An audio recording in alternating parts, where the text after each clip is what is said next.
It's Tuesday, the 15th of March. I've decided to do the extract number 4, which is scene 10. Uh, yeah, this one about Blanche and Stanley right before their wedding. So, um, the following extract derives from a book, Streetcar Named Desire, written by Tennessee Williams in the years of 1946 and 1947.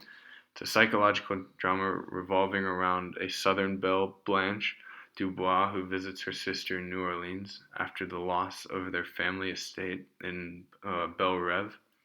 The climax of this play is the rape of Stanley's rape of Blanche in scene 10, which is the scene that my extract is from. Um, the extract presented is moments before the rape, in which Blanche and Stanley are in the apartment. Momentarily or preceding the scene, Mitch, one of Blanche's love interests, was having a couple of alcoholic beverages with Blanche in the apartment, while Stanley was in the hospital with Stella, as Stella is pregnant with Stanley's baby. The extract begins abruptly after Stanley finds out the truth about Blanche, after she lies about the telegram that she has received from Shep Huntley. The central idea of this extract is to expose Blanche of her real self, which throughout the play she is very good at hiding, as her sordid past is haunting her, causing her to be delusional. Blanche is in her fantasy world that she cannot escape, and the central idea will be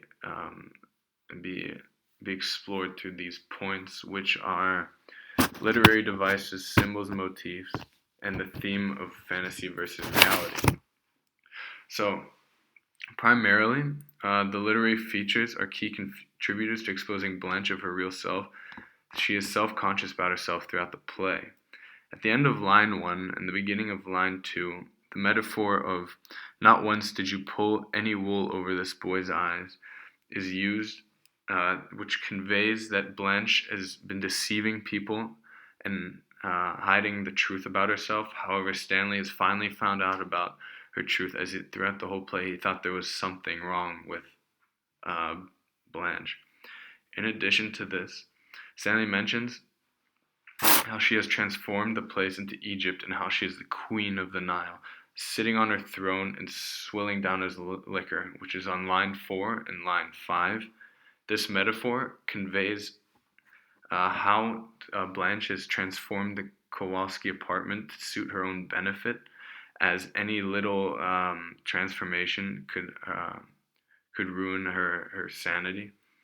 And Blanche has also, thus Blanche has put her Southern belle ideas into the Kowalski apartment, and moreover, the Blanche has her Southern belle, like I already said, ideals implanted into their life, and is unable to let go of the beauty that she once had and all the compliments she used to receive from men.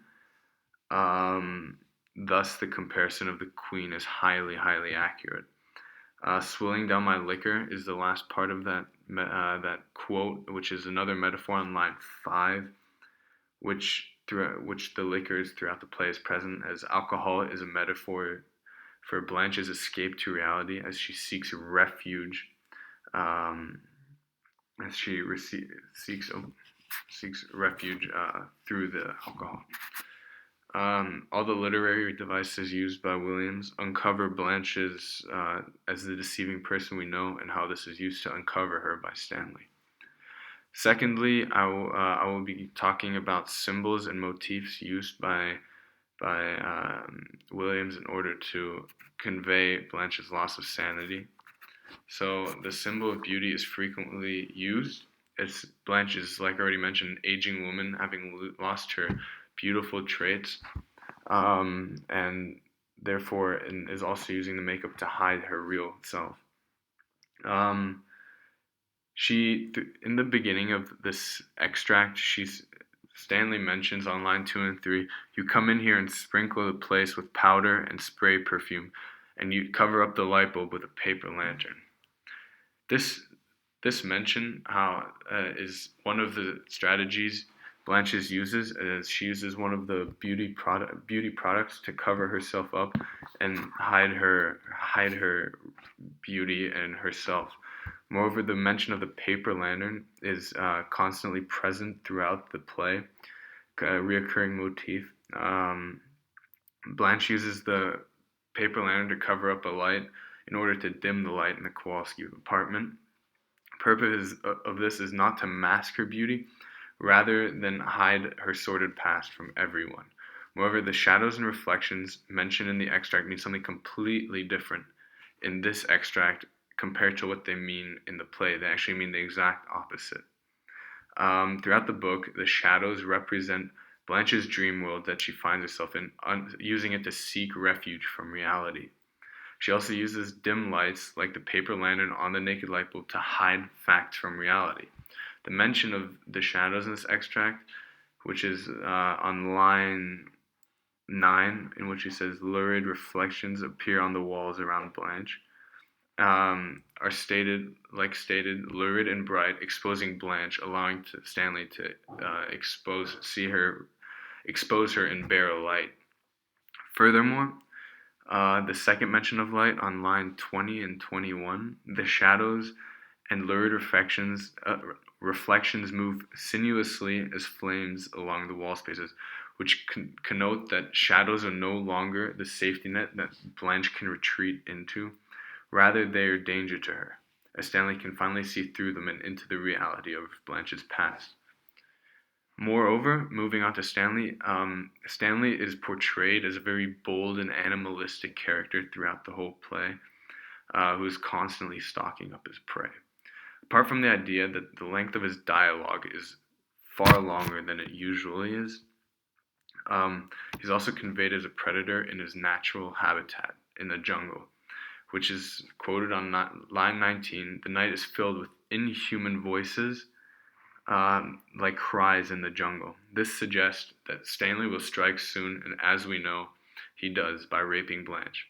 Furthermore, Stanley's boldness is conveyed through his brilliant silk pajamas, as mentioned on line 37, which conveys his boldness as he is moments away from raping Blanche. Tennessee Williams uses many symbols and motifs throughout the play and in this extract to slowly uncover Blanche and make her move from sanity to insanity. Finally, the Williams uses the theme of fantasy versus reality, which is conveyed in this extract. Blanche is constantly being unable to distinguish reality from fantasy. This gets more severe as the play progresses. Throughout this play, she conveys many love interests that she has, many of them leading her into this fantasy world that she finds herself in. For example, prior to this scene, she mentions her homosexual husband who ends up murdering herself. Also, it is known to the reader that she has had sexual relations with a student as she was a teacher in Mississippi. When Stanley approaches her in this scene, however, it becomes evident what his goal is.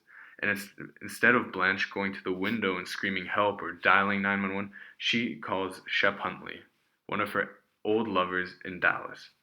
On line 14, she quotes, "I want to get in touch with Shep Huntley of Dallas." Blanche still tries to convince herself that she can escape, but her delusions of a male rescuer cannot save her from the reality of Stanley's violent, overpowering animal presence.